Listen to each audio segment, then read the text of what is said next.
Hey guys, welcome back to another video. It's your man Jay. So today we kind of give you a somewhat of a review, I guess, of the Pixel 5a 5G.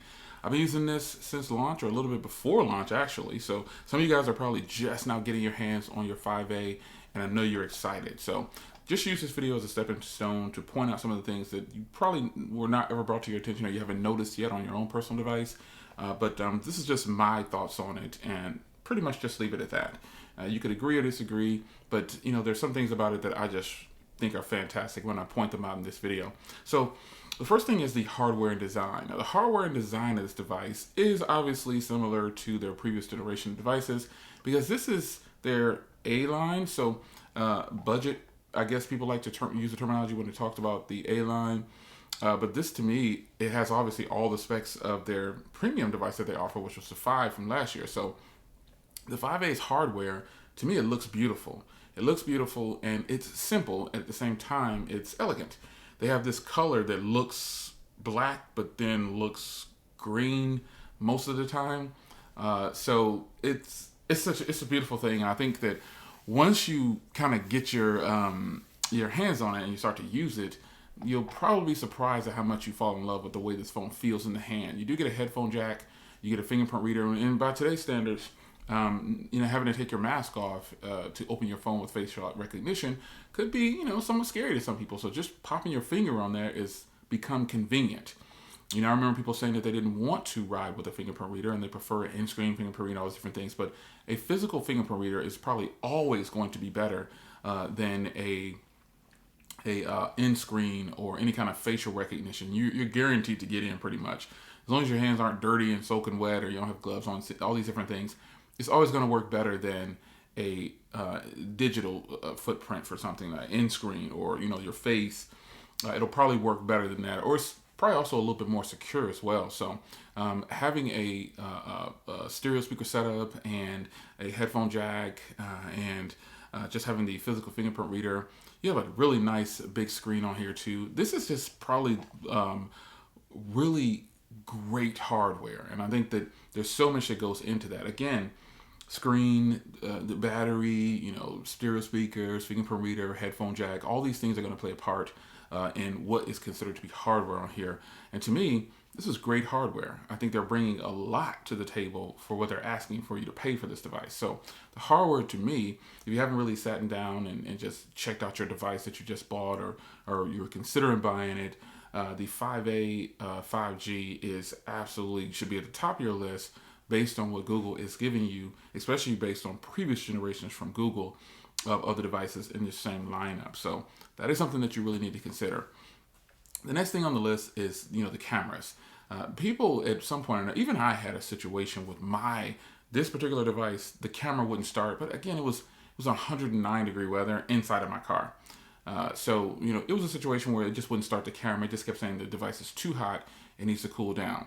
That happened to me one time, but I made a video about it just to put it out there that this is something that you could possibly go through. Something is going on with this particular setup, this combination here, to where the camera is struggling. Now, since that happened, I have not had any issues. And it's still hot. It's still 100 plus outside. I just haven't had any issues. And this is my primary device. One of two at the moment that I'm physically carrying. The other one is Z Flip, and the other one is, and this is the other device. So, but this device is in rotation 24 hours a day, along with the Z Flip, and I'm not having any camera issues. And I take more photos with this device than anything. The thumbnails, everything is all coming from pretty much any kind of portrait shot, I'll say. And then some of the shots where I'm just taking photos of something, a lot of times it's going to come from the Pixel devices that I have, because I think their cameras are some of the best at doing that. Video, I put it against my 12. See here, I put it against this device right here, the iPhone 12, and I felt like the Pixel 5a came out on top in more ways than one. And it's subjective, but again, it's just my experience. And I just feel like Google has done a great job with their cameras. It's nothing new. I think they'll continue to be on top of the camera game. I don't anticipate them having problems with the upcoming devices that they have, the 6 and the 6 Pro. But if they do, I'm sure we'll all tackle them. We'll all talk about it. We'll all discuss it. We'll all give our input on it. But for me, that camera situation is over, and we're just back to taking great video and great photos, because thank goodness mine is not having those issues anymore. So cameras, you can look forward to having a great run with this device. If you're you could be a tech enthusiast or a regular consumer, especially, I guess I would consider them regular consumers. You're going to have a blast with this device for what it's offering. Another part that's going to make you happy is the battery life. My battery life, with the heavy notifications that I get, my battery life lasts me 2 days. Literally, all of my charges, the phone has lasted 2 days. And it's not because I'm carrying 2 devices, because I'm still getting a pretty decent amount of screen on time, between 4 and 6 hours of screen on time over that 2-day period. That's what I consider to be good battery life, because I'm not focusing on the screen on time. I'm focusing on how long I'm off the charger. And I've gone upwards of 3 days, but I'm going to average about 2 or a little over 2 with this device. And so I know you can too, and I think you're going to be more than happy with the battery life on here.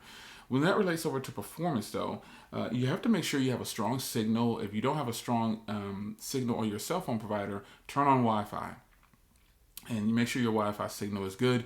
You will get stellar battery out of this thing. I mean, it's going to be great. It was 5,000 milliamp battery or something inside of here. This is ridiculous. You're going to get nearly a 5,000. I think it's like 46 or something like that, or 48. But you will get fantastic battery life out of this thing. No questions, no ifs, ands, or buts. You are going to be happy with the battery life on this device. Now, performance-wise, that should be good too. It does have the Snapdragon 765G. And to consumers, that doesn't mean anything, but to tech enthusiasts, it means all the world. In the real world usage of this device, there's no problems. There's no app crashing. There's no nothing, because it does have 6 gigs of RAM, and it also has 128 gigs of storage, so that's more than enough for you. But performance-wise, you should be more than happy with the way this thing flows through the system. Because of that stock Android, it's inviting. It makes it feel super easy to use. And I think that's what Google has always been trying to get across to us, is that your phone doesn't have to fight you to make it work. You should be able to just pick your phone up and it just flows along and it meets all your needs. The Google Assistant is one of your best friends, folks. I use the Google Assistant to set alarms, timers, to remind me of everything under the sun. Even though our family uses what's called Cozy Calendar, I think you guys should invest in that if you have a situation where you want to maintain people that are away at college, or you just want to maintain your family that way. Cozy Calendar is great for things across the board so everyone can get notified. But then when it comes to Google Assistant, that's something that's personal to me, and I can set up reminders to tell myself to do something for a family member or do something for myself. I don't have the best memory, and I try to use Google Assistant as much as possible. And then you pair that with these beautiful, oh my God, this combination is just the one. This is a combination that I think that the Pixel Bud A's, coupled with the Pixel 5a, 5G, just any of the Pixel combinations, the Pixel Buds with the Pixel devices, you should get a really good experience, because the Google Assistant works even better if you have the combination with the Buds, because then you don't have to worry about disturbing others, and battery life is great on those for me, by the way. But I'm really feeling this device more than I thought I would, because I was so excited and so amped up about getting my hands on the new Pixel 6, and this device just kind of popped up out of the blue. Like, we heard it was coming, rumor mill, but did we know it was coming? I don't know. I don't think anybody saw this coming. Yeah, there's leaks out there, but I don't think anybody knew for sure, and they didn't want to officially speak on it. But Google surprises all. They dropped their Pixel 6 and 6 Pro and then turned right around and dropped this device on us and put it up for sale. Just like that. So, any shortcomings from here? Probably not. Yes, again, the redundancy, the debacle of the camera. I'm not having that on a regular basis. I'm just not. And I don't think most consumers will either. And so to solve for that at the moment is just to put it in 1080p. And you'll be fine. To all the people out there that say, oh, they need to address this, I truly believe you guys are hypocrites. I don't know what to say that. Consumers don't care about 4K 60. Only tech enthusiasts do. And even the tech enthusiasts, from what I can tell, none of their videos are in 4K 60. And that's what I find appalling about that. Most of the people complaining about this You go to their page, if in fact they do, they're not shooting in 4K 60, and they're definitely not doing it with a phone. They're doing it with a mirrorless camera or a DSLR. And even those can't shoot in 4K 60 in most cases. So it's up to you to decide what you want to get out of your device. But for $450, Google has a true winner. And I really can appreciate the Pixel 5a 5G being at the top of my list. The 4a 5G made Phone of the Year in 2020. Let's see how this one stacks up against its own bigger brothers and bigger sisters, the 6 and the 6 Pro. We'll see how that plays out because we're getting close to the end of the year and everybody starts to put out Phone of the Year and all this stuff. We'll see how this one comes in.